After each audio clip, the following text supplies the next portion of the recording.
All right, hello everybody. My name is Bianca and I'm here with C.W. Goetz of C.W. Goetz Outdoors, and we're going to talk together today about what C.W. Goetz Outdoors is all about, why it's here, and what you can get out of working with C.W. Goetz. So that leads me to my first question.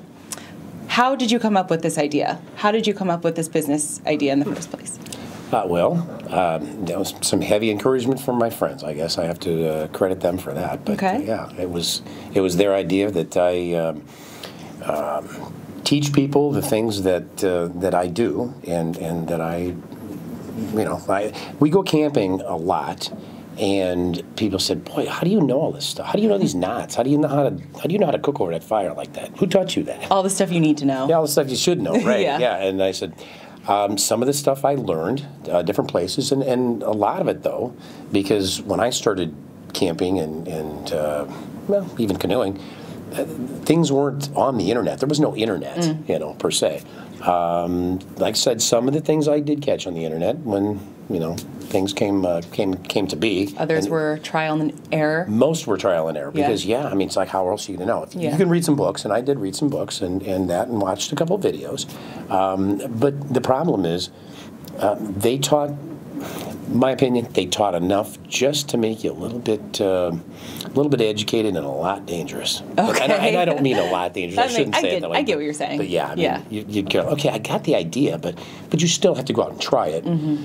And then, you're going to muff some things up, and some things you're going to get right. But eventually, inevitably, it's really a lot of trial and error. Mm-hmm. Get an idea of what you're doing. But what I like to do is take people the next step and walk them through it step by step. And so, and it's really important to explain things thoroughly. Right. And I sometimes have to go back and go, okay, you have to do it step by step instead of, you don't start from A and then you go to D. You have to go to B, So, but there are some things that a lot of people have left out, and I'm thinking, well, that was really important. Why didn't they tell me? Why didn't they, tell me that or show me that? So there is a lot of trial and error and learn on your own. Yeah. So everything you need to know comes from help from you. Don't just go on YouTube. Yeah. Get help. I try to do I try to have a comprehensive program here, where you can get everything you need in one place. Okay. That's my goal. So, okay, yes. So that's your goal, but also every company comes with a mission. What would you say yours is?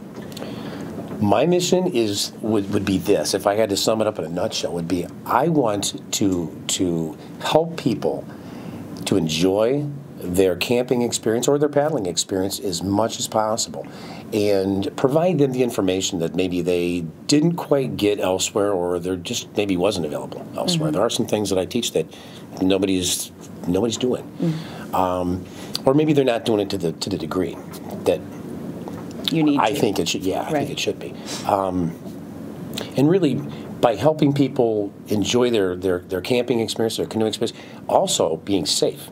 It's a very important aspect of it. I mean, you can have as much fun as you want, but if you're being dangerous, I hope somebody's with you, on all these trips. Yeah. So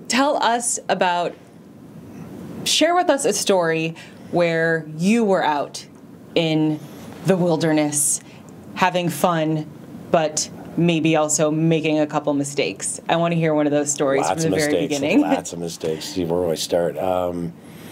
You want to hear a funny one? Is that what you... Let's start with a funny one. Let's hear something funny, yeah. I do have a funny one. Okay. There was this trip that I had just bought this new Yeti cooler. I mean, Yeti coolers were all the rage at one time. They still are. Yeah, they're still cool. Yeah. This was when they first came out. I was like, oh, boy.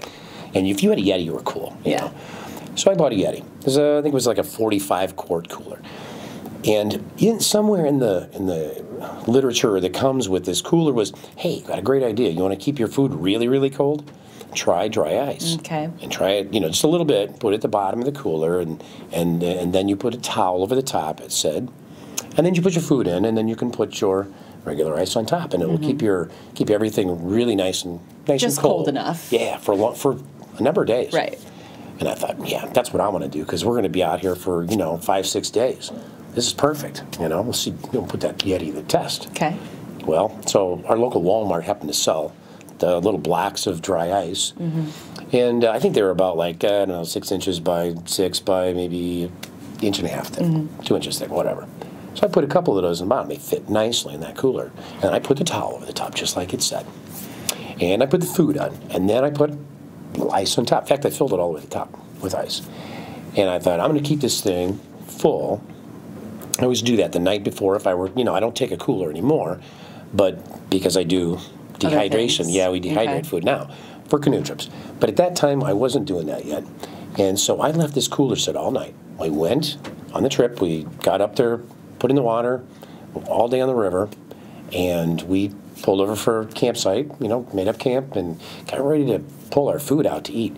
And everything was frozen, solid as rock. Oh, no. Yeah, and at the time, my partner said, do you plan on eating this stuff tonight? And this is bonk, bonk, bonk. It was like a rock. And I mean, it was just inedible. I was like 40 below zero. This thing was Lord. so we couldn't eat it. So what'd you do instead? We didn't. You just didn't? No, we didn't eat. But we had some refreshments with us, so we made do. But yeah, that was one of those times where, and I told a story where I was working, and of course I never heard the end of that. But yeah, well deserved. Yeah, it's a stupid thing. I mean, that is one experience that you don't want to have the first time I wish that you're someone going had out camping. taught me that, like I'm saying before to you. you went out there. Yeah, because it was no fun. Okay. Yeah. So, well, besides just learning the most important things to know when you're out on a camping trip or canoeing out on the river or a lake, what can you take away from these experiences and these learning experiences that you give to others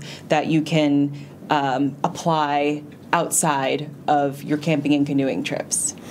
That's a great question. A lot of what goes on, a lot of what occurs in these trips. People go canoe trips together. They go camping at the local campgrounds. There's a lot of interaction. A lot of camaraderie. So to speak, and people just back and forth and communicating.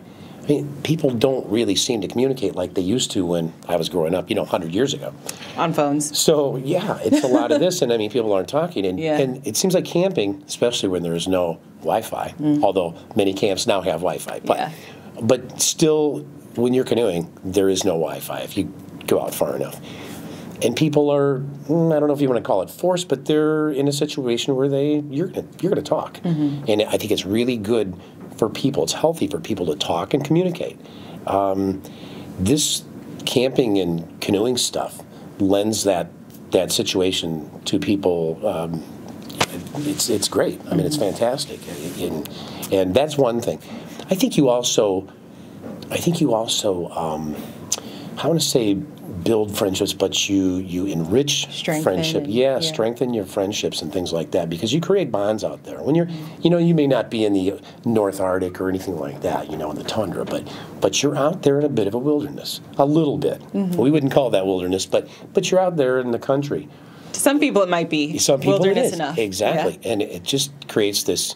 Hey, we're depending on each other here a little bit. Okay. So it really does strengthen relationships. I like that. Yeah. I can definitely see that. So there must be certain things that you have to learn about before you head out. So what would you say the 4 most important things to learn before you get out there are in your mind? 4 of them. 4 of them. All right. Well, let's just start with food, because that's probably one of the most important things. I agree. If not the most important thing. To me, yeah, it's nice is. to eat. Everyone's right. So I would say have the food that you're going to prepare. Just get an idea, get a meal plan down. So here's what we're going to eat it the first day, second day, and then plan breakfast, dinner, supper. This is what we call it in the country, but breakfast, lunch, and dinner, yes, for city folk. But anyway, plan your meals out. Know what you're going to have. Eat the most. The things that are going to spoil or degrade first. Eat those. Eat those first. Okay. And then secondly, if you're going to have a stove, I would say have a little backup plan. Okay. So if your stove, something happens to it, have another stove handy. Or if you're going to build a fire, that's fine, but make sure you have plenty of firewood. And keep in mind that a lot of camps now don't want you bringing your own firewood in. Ask me how I know that. But we know with the emerald ash borer thing that's come about in recent years, people don't want those infestations into their campground. They don't want that infested wood. So they'll sell you their wood that they know came from their place, their property. And rightfully so. I wouldn't want that either. So you're going to have some wood on hand. It can get a little pricey because, you're going to have to buy it there. But have a backup plan for your cooking. So there's nothing like having food and no way to prepare it. Okay. Plan B. Yeah, plan B. That's important. Okay. The third is be prepared for the climate that you're going to be. So if you're going, and you'd be surprised, from Illinois here, just to go to the Northwoods in Wisconsin. I remember going there, first time I ever went there, and it was the last week of July, first week of August. It was 35 degrees at night. Doesn't do that here in Illinois. We weren't prepared. I'm like, really? It's freezing up here. I can't believe this is like July. This is August.